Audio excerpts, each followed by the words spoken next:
네, 아는 기자 아자 사회부 법조팀 손인혜 기자와 조금 더 알아보겠습니다. 검찰의 시계는 계속 돌아가고 있는 거군요. 일단요, 이재명 대표 관련해서 백현동 사건만 따로 떼서 기소를 했다, 재판에 넘겼다. 이유가 뭐예요? 네, 털어버릴 건 털어버리자 이렇게 요약할 수 있을 것 같습니다. 이재명 대표 구속영장 기각 사유를 보면 법원은 백현동 개발비리 사건은 비교적 혐의 소명이 잘 됐다고 판단했습니다. 이 대표가 관여했다고 볼 만한 상당한 의심이 든다고 한 겁니다.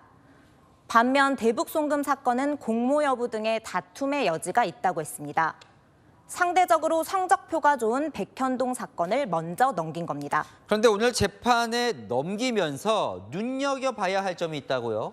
네, 눈여겨볼 점은 구속영장 청구 때 빠진 정진상 전 실장이 기소 대상에 포함됐다는 겁니다. 영장 기각 때 백현동 사건에 물적, 인적 증거가 있다는 판단이 나왔습니다.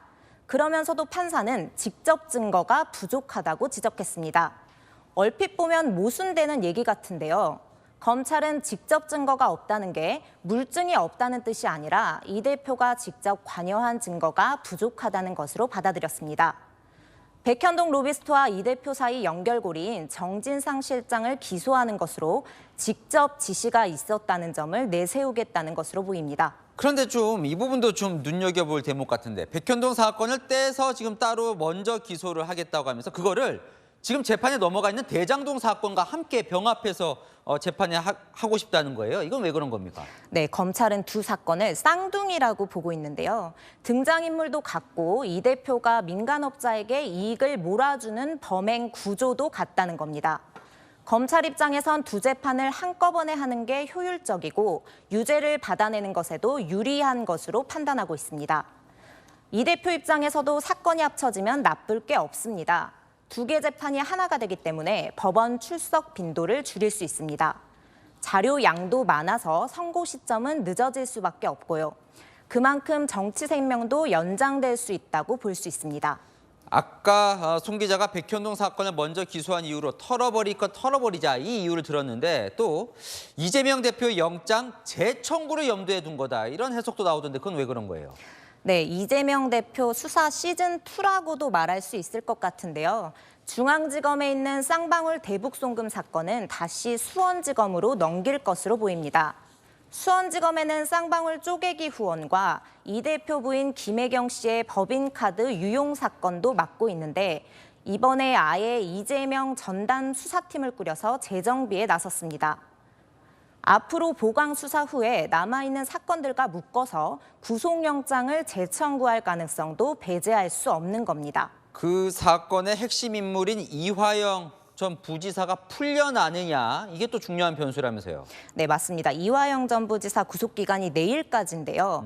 법원이 조만간 석방 여부 결론을 내릴 예정입니다.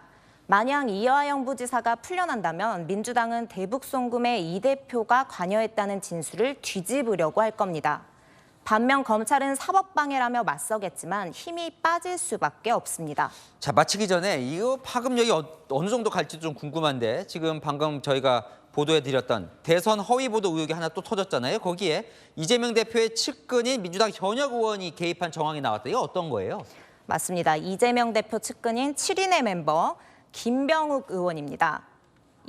어제 압수수색 영장을 보면 김 의원이 가짜 녹취록을 만드는 과정에 직접 가담한 것으로 검찰은 의심하고 있습니다.